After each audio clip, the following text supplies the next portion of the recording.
Hello guys! Hello! This is for Gemini. Gemini, welcome dito sa aking channel. Kapalaran 888. Welcome Gemini. Alamin natin kung anong messages, vibration, gabay, energy para sa lahat ng Gemini. This is general reading. Monthly reading para sa lahat ng Gemini. Okay. So, number 41, 42, magkasunod sila. Sundress, do it for you. Homeward, take yourself out on a date. So, yun, Gemini. Babae ka man or lalaki, sinasabi ng barahan na maybe marami kang mga pinagdadaanan ngayon na stress.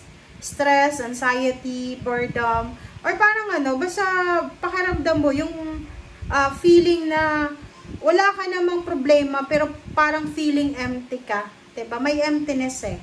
May pera ka, may trabaho ka, may relationship ka, may pamilya ka, pero yung pakiramdam mo, hindi ka masaya. Parang ganon yung pakiramdam na to. Okay? Sinasabi ng baraha sa'yo dito na huwag kang masyadong magkulong dyan sa kwarto mo, sa comfort zone mo.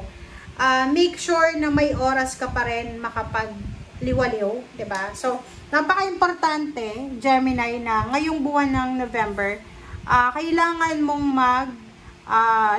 lumabas ka sa comfort zone mo, sa bahay nyo, or makipag-usap ka sa mga tao, or makipag-met ka sa mga friends mo, or sa mga kilala mo, para mabago naman, may iba naman yung environment mo. Okay? Alright, so let's check.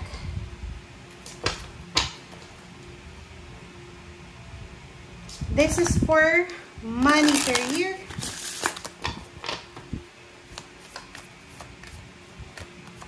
Alright, so 46. Thinking man. OMG. Ikaw ba to? Ikaw ba yan na nag-iisip? Posibleng may nag-o-offer sa'yo ng contract. Like trabaho. May nag-o-offer sa'yo ng trabaho. Or posibleng ikaw yung nag-iisip. Pinag-iisipan mo kung itutuloy mo ba etong trabaho na to na naiisip mo or mag-apply sa isang company, ganyan-ganito. So, the thinking man, kailangan tapusin eh. So, possible na pinag-iisipan mo kung saan company ka mag-a-apply, pinag-iisipan mo kung tatanggapin mo yung offer sa'yo ng trabaho, or pinag-iisipan mo kung handa ka na bang magpakasal, pinag-iisipan mo kung eto bang binisita mong bahay is okay na to para sa'yo, parang ganon. So, marami kang posibleng pinag-iisipan ngayong buwan na to ng November, or kailangan pag-isipan.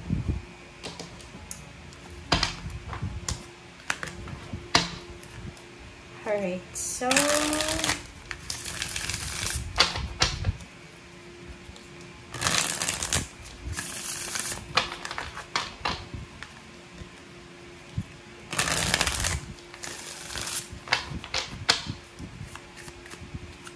okay, soon and wow. So, sooner or later to.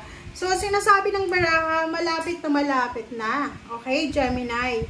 You're taking too much energy. That's not unhealthy. So, parang sinasabi ng baraha, kaya ang ina-advise sa'yo dito ng first two cards mo ay mag-relax ka.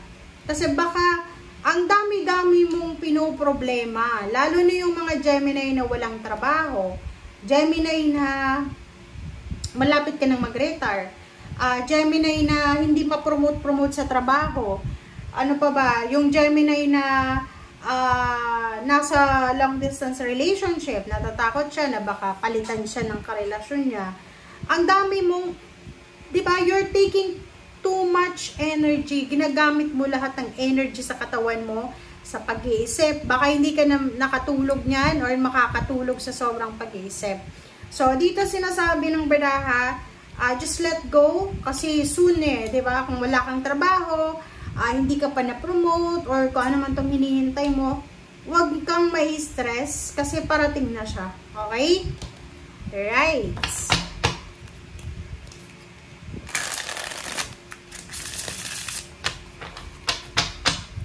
Gemini.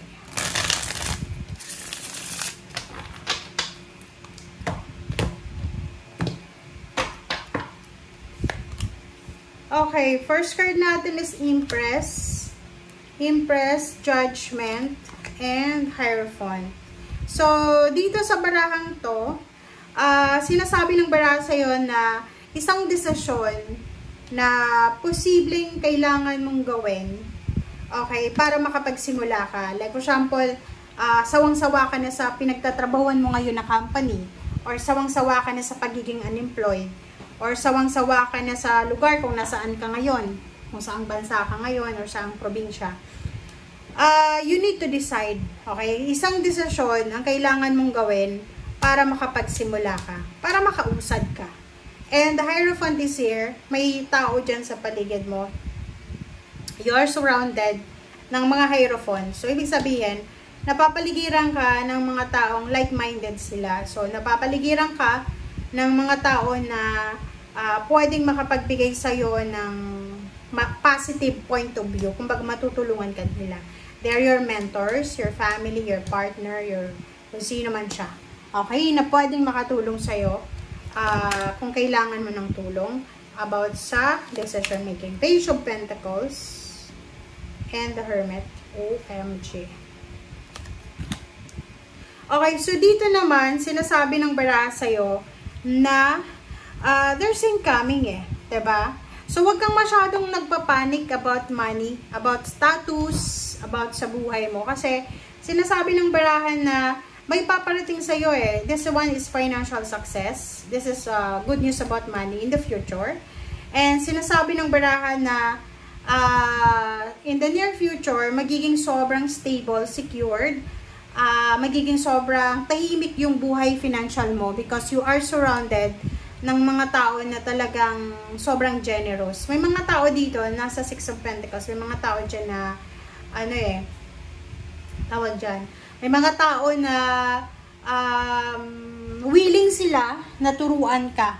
Like for example, bago ka lang sa trabaho, yung mga taong to ay willing ka nilang i-train, turuan ka para matuto ka. So, may mga tao din dito na if you need financial help, possible na pautangin ka nila. Or mayroon ding mga tao dito na posibleng makakatulong sila. Like kung may mga, yun nga, sobra kang nag-iisip ng negative, emotional and mental naman yung pwede nilang may tulong sa'yo. So, ang overall energy message sa'yo ngayon, huwag kang masyadong magpanic, ma-stress, huwag kang overthinking, yung hindi ka na nakakatulog sa sobrang pag-iisip. Okay? Bigyan mo ang sarili mo ng time na makapag-relax, makapag-unwind, para ma-relax ka. Okay? Thank you guys. Bye!